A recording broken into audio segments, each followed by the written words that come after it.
Joy starts us off in Atlanta, Georgia. Joy, you're on the Ken Coleman Show.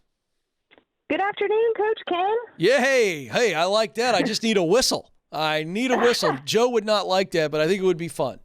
What's going on? Well, I have a question for you on if I am thinking clearly. Okay. So I have worked as a research analyst for 3 years now. I was under an excellent director who saw a lot in me and wanted to expand on it. She left last summer, and we hired on someone new part-time. Mm-hmm. Unfortunately, this person doesn't understand our department and really what we do. Since the pandemic, though, she has either waived my responsibilities or taken them upon herself to do without really giving me a say-so. And she says, since we are in unprecedented times, we need a director's oversight on this. Do you believe that she is trying to get rid of me so she can go full-time for the next fiscal year? I don't know is the true answer. I don't know, but I can see where you're starting to have that thought. And now that thought's probably creating some nasty emotions for you as well, right? Yeah. Yeah. There's really no way to know, but I think your logic plays out. You know, she's part-time, and so she takes some responsibilities from you and shows how valuable she is.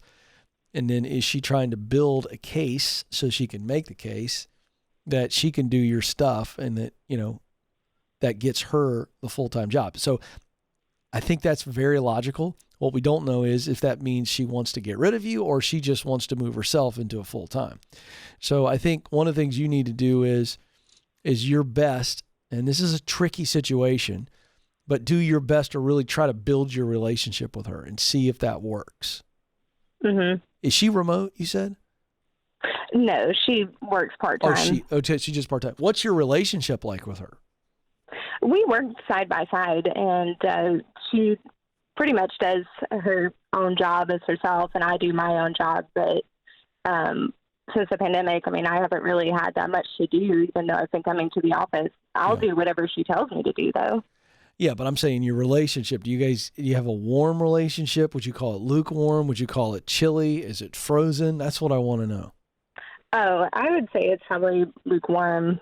We work together. That's about it. Yeah. Well, let me ask you this. If she had not come into the equation and taken much of your work, because that's what she's done, basically taken most of your workload from you. Mm-hmm. Yeah. Would you want to stay there?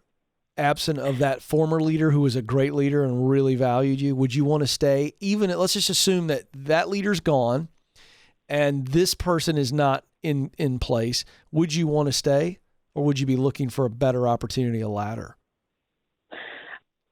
Where I'm at, the culture is fabulous, and the environment's great, but the income isn't there. I kind of want to save for a house one day. Yeah. I'm currently getting out of student loan debt, but I would need a higher income. Yeah, so the answer is you would eventually leave anyway because of the income problems. Right. So I think it's a good sign for us. You're in a tough situation in that you can't go above her head. She's your leader, and that's risky, and I don't think it's worth it. I think you just get along right now and we start looking for something else. I think you are disciplined. You discipline your emotions. You smile and wave at her. You get along with her, and you're looking aggressively to get into a better environment where you have the kind of leader you used to have, and there's a ladder for you financially for you to grow. Mm-hmm. So I think it's pretty clear. I think the handwriting's on the wall is what I'm saying. But I don't want you to jump. I want you to be strategic, and then let's build a bridge. Let's find something else. If you got to hang in there for 2, 3, 4 months, you can do that because you're thinking big picture now, right? Right. Mm-hmm. Joy, I think it's time for you to fly. Don't you? Well, I appreciate your help. Yeah. But I want to honestly, do you believe that? Because I don't want you to ever just agree with me because you're on the show. I mean, that's what I'm feeling. Is that what you're feeling? Yeah, I've definitely been feeling like the past month or two, the nest has certainly been stirred. As if, you know, yes. Like almost like it's time to just go ahead and start being like what you're saying, like flying. Okay, good. I've definitely been feeling the nest stirred. Good. I wanted to know if that's what you were feeling before you started talking to me, because I just think it's time to fly, and it's okay. It's okay. Yeah. In fact, it's very exciting, and there's nothing to be afraid of because you're going to land something before you jump out of the nest. So get along. It's going to be hard. Let me acknowledge that what I'm saying is not easy to do because now your mind is completely transferred outside, right? I think you were holding on by a thread and you called me and I clipped the thread. All right. So my point is your mind is going to be other places. So you're going to have to really focus on getting along and doing the best job you can until you can move on.